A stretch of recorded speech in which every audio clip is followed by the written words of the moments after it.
Hello, Raptors, and welcome back to the letter. Welcome back, guys. So the last episode we saw Kylie being not cute anymore, and that was something that I was expecting as well. But we gotta see what else I don't expect in this game as well. That being said, let's get into the letter. With the image still stuck in my head, flashing every moment, it catches me off guard, with Mars' lullaby still echoing in my ears, no longer the soft tune it once was. And the terrible yawning at the pit of my stomach, it's no wonder I can't bring myself to drift off even for a little while. It's not as if there's a complete lack of things to do while waiting for sleep to come, if it ever will. At the quarters of 3 in the morning, I find myself cleaning my photography equipment for no other reason than just to pass the time. Okay, Zachary. Alright, you really seem to be cleaning your photography equipment during the night. Ugh. Though I'm going to be honest, it is not the night terrors that are keeping me wide awake tonight, but the anxiety and the hope I'll hear from Ash or Isabella soon. And for what's perhaps the 42nd time, my eyes shift over to the end of the table where my phone still lies. I've not heard from them since they left. They haven't promised to call, of course, but a small part of me wishes they would have the common sense at the very least. Waiting is a tough time, and with concerns stretching out for moments for far longer than usual, it's possible for more unpleasant thoughts not to enter my mind. Moreover, it does not help that when the clock finally strikes 3, my hand still. Hi there. Hi there. Hi there, lady. It'll be complete and utter lie to say my heart didn't leap straight out of my throat in a brief second. Why? It's everywhere now, guys. It's everywhere. My whole body has gone motionless, ears straining for any other further sounds. A couple of 10-second pass. Nothing. Of course, with how old the building I'm staying in, power fluctuations ain't anything new. Every now and then this would happen, leaving a few tenants in a rather bad mood. Nothing unusual anymore after a few years of living here. But this time, the sudden hush brings with it its stillness that raised the hair at the back of my neck and sets my heart beating hard against my chest. Something reeks in the air, and in an instant the place is no longer home. It's prison. It's a prison. Of course it's a prison. Now, you understand that now, Zachary?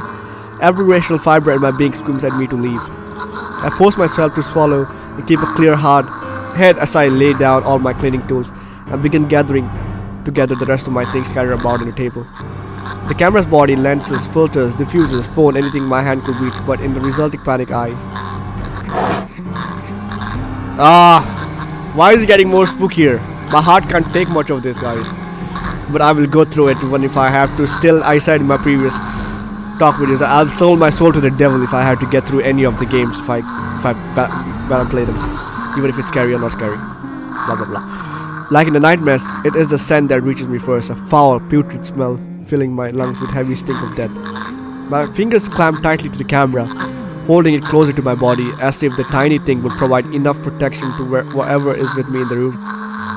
It won't, but the only comfort I have, and knowing that whoever she is, she had once been human. Perhaps not all of it is gone. Perhaps some of it is still Hello? there. I know you're in here. Yeah, good job, Zachary, trying to talk to the ghost. I mean, that could work if she can talk back. What do you want?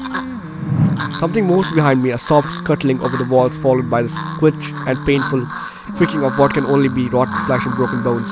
Without hesitation, I whirl around, my fingers and camera ready, patiently waiting for another moment. I can help you. Whatever it is that keeps you here, I can help. He can help. You just talk in your ghostly language. That's what the letter's for, ain't it? You don't have to keep taking people's lives. Okay, Zachary's being a hero. I hope there's no jump scare. Nope, your please didn't work. She's gonna pop out of nowhere. I'm gonna call it right now. There's a brief moment of silence after, and for a short while I think my pleas worked. Okay, maybe we tried consoling her and it worked and she's crying now. Okay. Then with no warning, the shuffling resumed, and along with the sobs of a woman. Oh. Use the mouse to look around. Okay, I'm trying to look around with the mouse. It's not working out for me. Oh, there it is. Okay, it's working out now. Oh.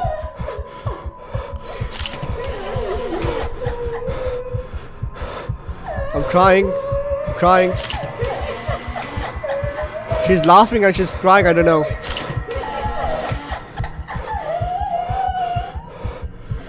Press tab. Oh, cute. Well, I didn't want to skip it. I didn't want to skip it. Jesus, how do I go back? Oh man. The light flashes fleetingly one last time, allowing me to glimpse of her grotesque, misshapen features before it once again loses in the darkness. Ah. Okay, lady, calm down. Listen, I know you don't like me, but I'm trying to help. That's what Zachary's trying to do. All of a sudden, her tune changes, no longer a soft cry, but a high-pitched shriek brimming with pain, grief, and anger. Every ounce of courage I mustered flees from my body at the sound, and the next thing I know, my hand is gripping the knob and I'm wrenching the door open. Her wails follow me as I flee into the night. Oh, okay, I guess we ran the fuck out of there. I didn't want to skip it. I don't know how you skipped. I can't go back now. Oh jeez, I wanted to see what the feature actually was. Damn it. Can I go back? Let me see if I can go back. I can't go back, guys. Damn it. I thought it was going to skip to the part where the ghost actually was and I could take a picture, but then it skipped the whole entire story itself. Damn it, man. Let me see. Nope, not this one. Relationships, journal, loading, backlog. I can't do anything about it, guys. Okay, I'm sorry. Next time I won't skip anything. Remind me not to skip anything in the next videos, because this happens and I can't go back. Ugh. Pacing has always been more of Ashton's thing than mine. When I went to think, I sit and let the minutes tick by until an idea comes to my mind or my pulse settles down. And yet, dried leaves and twigs crack under my shoes as I make another pass at them. Terror is too mild to describe what this is. There's no way in hell I'm going back. Wherever she is, pleading won't work. The moment we saw the letter, she's been after us. But I can't run. Not this time. Not this time. Nearly 2 hours have gone since I left my comfort of my room for a solitude of the park. 2 excruciating hours since I've started making calls. No one's answering. Not even Rebecca, who's always kept her phone line open in case other people need her. Or Isabella, who frequently checks hers for any messages or readily responds as soon as she can afford. It doesn't help that Ash hasn't said a word where he went off to as well. Damn it! I knew I should have asked him before I let him leave. God damn it. Knowing him, he can be anywhere. But there's only one place he's likely to be at this time. The urban ground mansion? Why are we back here again? This is bad. The sun has already peeked over the horizon where I make it to the mansion. I have no idea what I'm expected to see when I got here. That's Ashton first and foremost. A part of me wishes my assumptions are correct and he's already really somewhere close by on a stakeout. But I've never been the lucky sort when it comes to this kind of guessing. And even after I made around the major vicinity, I couldn't find neither hide nor hair of him. Calling him does not do good either, considering how awful the signal is here. He can't be too far off as he's really here, but if he is, he would have already noticed by now. Instead, there's only silence. The kind of quiet to find any sort of comfort in. Even the trees seem to have fallen asleep with the rest of the mansion, oblivious to what's happening around it. A small island of stillness is in the otherwise fast-paced world. Can't read. Also, I'm sick, guys. If you can't tell, I'm having the bad flu. No wonder the whole of Anslem feels at odd with the rest of Luxembourg. There it is. The sinuses are kicking in right now. While the city is alive, growing every minute, breathing every second, and pulsating with life, the village remains unmoving, unchanged. It's not surprising the legend still lives up to this day, and why she's still here, walking its hallowed halls. And beyond me, the mansion looms ominously. Everything is ominous about the mansion, not just the hallways, not just the single part. Everything about the mansion is ominous. I don't like it. But now there's time for fear. Now in time for fear. Even if Ash is not here, I've still got to let the Whites know what I've seen, what's in their home. And whatever graveyards Ash has with me, doesn't matter. This might be grounds for imprisonment, but they don't deserve a brutal death at the hands of one malicious spirit. I'm sure Isabel would want the same thing. I head straight for the door without a second thought. It takes a few rings and sound loud above the forbidding stillness before I hear footsteps on the other side. Gordon Bennett! Only a Nancy would knock at such an ungodly hour. Gordon Bennett. Before long, the door swings widely open, with Mr. Luke White standing behind it. Why is there an ominous black aura on him? I don't like that. Seething would be complete understatement to describe him. Like this, I've got no doubt my Ash would find him a suspect. You? How the hell did you get in here? What? What in 7 hells do you want? Why is 7 hells is going on with you? Why do you have an aura on you? Ugh. It's bloody 6 in the morning! I know. I've been out all night. Listen, sir, I know this is not a good time. Oh, it's not a good time! Did you even check the clock before coming here? I bet you didn't! Oh my god, right, you need a slap on your face. Unlike you, the ones living in this house need to sleep. Come back when people are actually awake. Sure, people or I'll sleep. call security Sure, on you. people sleep with suits in this houses. That's something. I bet you've been sleeping with your suit with your suit and a glass of wine while we're at it. Ain't that right, Luke? You look, you little douche. Luke, you little bastard. Kate of flowers. Okay. Before I can get a word in, he slams the door to my face and bolts it shut with much finality. Wait, sir, you gotta hear me out. You're both in danger if you stay in there. Have you seen the news lately? Everything's not a coincidence. Okay. Only silence answers me. Maybe if it was Miss Wright. Oh, who am I kidding? There are limits to how far a person will believe in you. Then again, I don't believe Isabella would warn us. And now I'm here, desperately trying to save people even if I'm aware if it's completely out of my own capacity to do so. Is this what they call karma? Or if so, this is one horrible way of turning things around. Taking people's lives, playing with people's fears, making them feel useless. You're around, ain't you? You here? Inside this house? Who you're talking about? Listening, watching, or whatever it is that you spirits do? Oh, you're talking to a spirit? Okay. What did they do to you? Yeah, my eye is killing me. The sinuses aren't helping. Oh, I'm sick. But I'm gonna power through this shit. I can help you, you know? If it'll let you move on, I'll gladly do so. You don't have to kill anyone. I bet the ghost doesn't understand English. Nothing. I don't even know who I'm talking to or if a sane person's supposed to be doing that. The only thing I've got after is a feeling of foolishness washing over me. Perhaps it should just be losing my mind. Out of other options and any other ideas, I let my hand slide off the door's surface and fall listlessly to my sides. I can go back to Luxembourg. Try to find the others. Try to get out of this mess with them. Or let them know how much in deep shit we all are. Both sounds good. Either ways, my loitering here ain't helping at all. I let the quietness calm me for a few minutes before standing up and heading out to fetch my bike. It's a quite distance to Luxembourg, but if I hurry I'll reach maybe. The rustling stopped as soon as I turned around and strained my ears for another moment around me. Yo, Ash, you there? Whoa. He's spooked beyond comparison, guys. No answer. If he's here and I've just missed him earlier. Already my feet is moving in search for him for the second time. It won't hurt to double check. Triple check even. But how big the property is, he can be anywhere. If things ain't so urgent, if they ain't so dire that lives are at stake, I probably have just waited for him to show up again. But damn it! He needs to realize what exactly it is he's dealing with. That is not just a petty criminal he can simply throw in jail. That it is something beyond the authority his police badge could ever give him. This guy needs to stop playing the big damn hero, sit down and chill. My breathing comes in short, shallow rasps by the time I make it back to where I started. Still no sign of him, and I'm beginning to think I'm just wasting my time here. Ah, there it is. That's all. That's the sound we all know and love, right? But that is when I hear it. I recognize the melody in the heartbeat. Kylie. Ma's favorite song. Ma's favorite song. Ma's favorite song. I listened for a while, trying to gauge where exactly from the house it's coming from. My feet start moving before I can stop them. And there, as I circle a corner, from a corner in the first floor, a single window is open, but I can't make out whoever's inside. However, I'm sure the singing comes from there.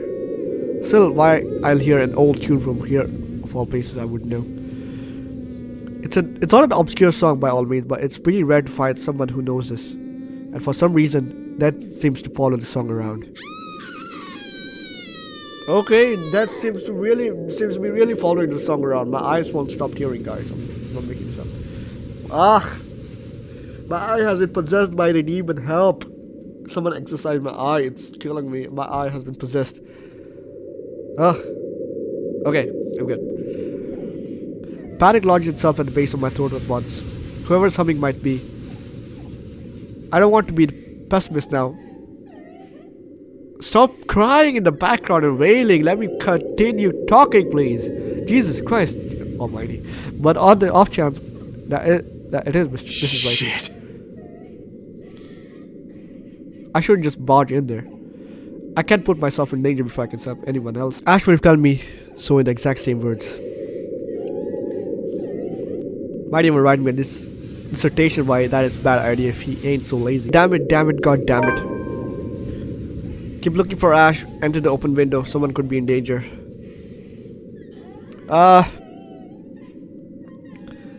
Keep looking for Ash. Keep looking for Ash or open the window. I don't know, guys.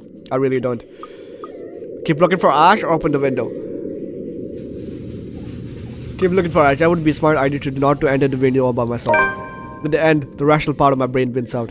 The half that has spent too much time around Ash. It's right though. The reasonable part. I knew it. If I do force my way in and find something unpleasant, how am I going to fight back? With my camera? You can do fatal frame thingy all over again. I mean, you could just capture the ghost in your camera. If you can. No matter where you look at it. That's simply asking for a painful death. I have a better chance if I find Ash. What is he stupid about? Perhaps I should try the forest, make a round further into the gardens. Not a sound plan, but it's better than nothing. The woman's soft sobs have subsided by now by some means. Almost inaudible to the point where I'm wondering if I truly heard what I heard. I didn't get to dwell on it much though, because right in that moment my phone rings. The sharp notes piercing through the thick quitade. Oh, there he is. I clamped my hand over it, pressing the button before the speakers are closer to my ears. Are you? Ah, shit. I only caught the tail end of the person's greeting on the other side, but I know the voice well enough. What was that, Ash? Could you repeat that? You're talking to the ghost now. You could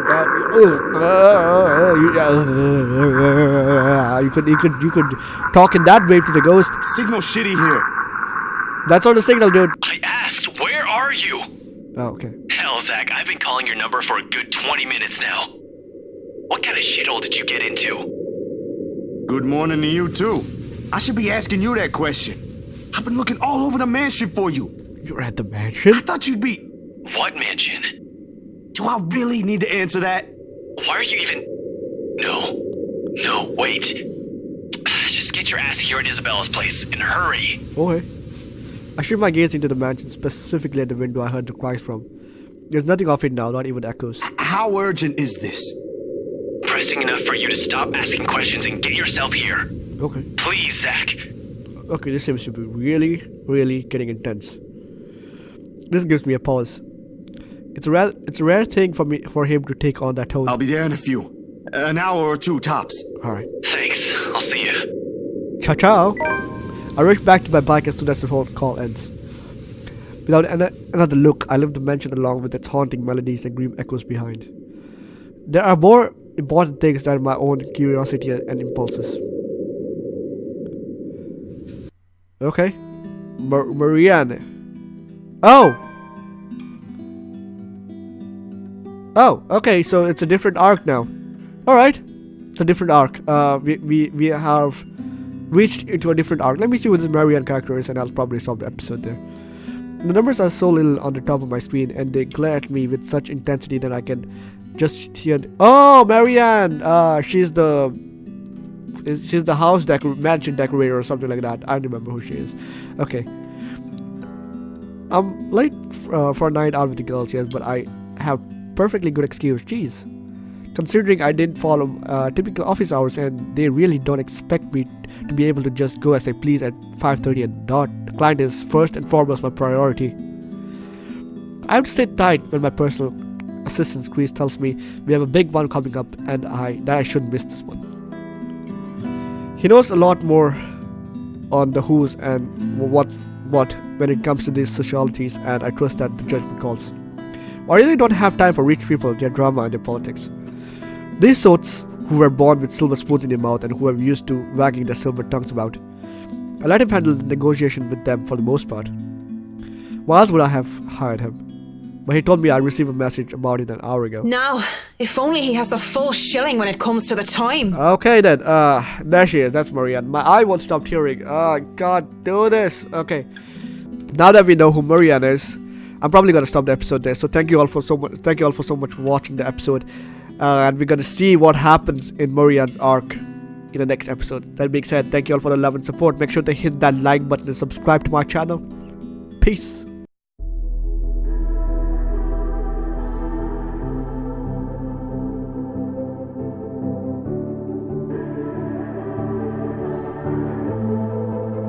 Legends never die.